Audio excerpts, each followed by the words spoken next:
আসসালামু আলাইকুম, welcome to my another video. আর আজকে আমি চলে যাচ্ছি আমার শ্বশুর বাসায়। শ্বশুর বাসায় যাওয়ার একটা রিজন, 4 মাস আগে, অলমোস্ট 4 মাস আগে আমার ওয়াইফ গেছিলো আমার শ্বশুর বাসায়, মানে তার নিজের বাবার বাসায়। আর যাওয়ার একটা রিজন ছিল যে তার ডেলিভারির সময় খুব কাছাকাছি হয়ে গেছিলো, এই জন্য 4 মাস আগে সে গেছে। এবং আমার বাবু হওয়ার অলমোস্ট 2 মাস প্লাস হয়ে গেছে। আর আজকে আমি চলে যাচ্ছি আমার শ্বশুর বাসায়। কারণ হচ্ছে কি যে আমার বাবুকে নিয়ে আমাদের বাসায় আসবো, সো এই কারণে আমি এখন যাচ্ছি আমার শ্বশুর বাসায়। বিষয় ভাবতে ভালো লাগে যে 2023 সালে আমরা দুইজন পালিয়ে বিয়ে করছিলাম, সো তখন আমাদেরকে কেউ মেনে নেয়নি।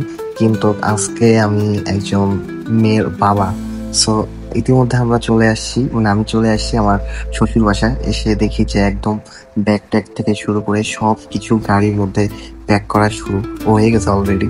আর এই যে আমার রাজকন্যা, আর এখন জাস্ট আমরা চলে যাব আমাদের মানে বাসার উদ্দেশ্যে। আর এটার অনুভূতি আমি বলে বোঝাতে পারবো না। এই সেই মানুষ যে 2023 সালে মানে কোনো কিছু চিন্তা না করে একটা বেকার পুরুষের হাত ধরে যে নিজের ফ্যামিলি ছেড়ে চলে গেছে, সো এটা বলে বোঝানোর মতো না। সো তখন তো বুঝতে পারি নাই যে কত কিছু ফেস করতে হবে। সো আলহামদুলিল্লাহ আজকে আমরা দুজনেই আলহামদুলিল্লাহ অনেক হ্যাপি আছি। সো আমরা এখন যাচ্ছি হচ্ছে আমাদের রাজপ্রাসাদে। আর আমাদের রাজপ্রাসাদে ভাই ইট পাথর দিয়ে, এটা রাজপ্রাসাদ না, আমাদের রাজপ্রাসাদে আছে হচ্ছে সুখ, শান্তি, ভালোবাসা, সব কিছুই আছে আমাদের রাজপ্রাসাদে। কারণ হচ্ছে আমরা দুইজন নিজের মন মতো করে আমাদের ছোট্ট সংসারটা গুছিয়ে ফেলছি। সো যা যা লাগে ভাই একবারই খরচ থেকে শুরু করে সব কিছু আমরা নিয়ে আসছি, যাতে আর নিচে নামতে না হয়, যাতে ফুল টাইম সময় আমার ফ্যামিলিকে দিতে পারি, আমার বাবুকে দিতে পারি। সো এই জন্য যত কিছু করার ছিল সব কিছু ভাই আগে থেকেই করে একদম নিয়ে উপরে উঠতেছি। কারণ নেক্সট টাইমে যদি আবার নিচে নামতে না হয়, কারণ হচ্ছে বাবুর আম্মু একাই পারবে না বাবুকে নিয়ে থাকতে। সো ঘরে অনেক অনেক কাজ বাকি। সো এই জন্য যত কিছু লাগে সব কিছু নিয়ে আমরা একদম উপরে উঠতেছি। কিন্তু একটা বিষয় কি, যে যতই কষ্ট হোক না কেন, একটা প্রিয় মানুষ পাশে থাকলে, যারই প্রিয় মানুষ পাশে আছে তার কষ্ট 1000 গুণে কমে গেছে, সেটা যে কেউ হোক না কেন। আর আমার ক্ষেত্রেও সেম এটাই। আর আমরা ইতিমধ্যে গেটের সামনে চলে আসছি। আর দেখেন কত কিছু গেটে সামনে ভাই রাখা হয়েছে। এবং আমরা ঘরে ঢুকে দেখেন যে ঘর এত পরিমাণ অগোছালো, আমার ওয়াইফ ঢুকেই ঘর গোছানো শুরু করে দিছে। এবং আমার বাবুকে নিয়ে আমার শাশুড়ি একদম বেলকনির মধ্যে দাঁড়া হয়ে আছে। কারণ হচ্ছে ভাই এটা আমাদের অনেক কষ্টের অর্জিত একটা সংসার।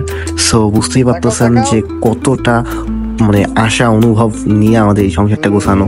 সো অনেক কষ্ট করে তিলে তিলে 2 বছর লাগিয়ে আমরা এই সংসারটা গোছাইছি।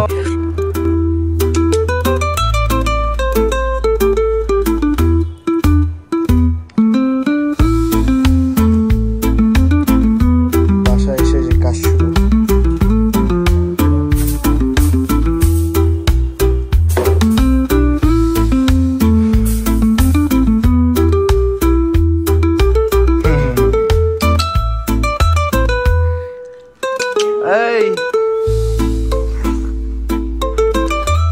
কি তুই দেখো,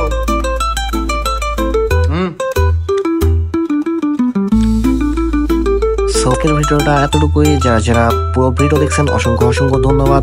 এবং আমাদের চ্যানেলটা অবশ্যই সাবস্ক্রাইব করে দিবেন। ইনশাল্লাহ দেখা হবে নেক্সট কোনো ভিডিওতে।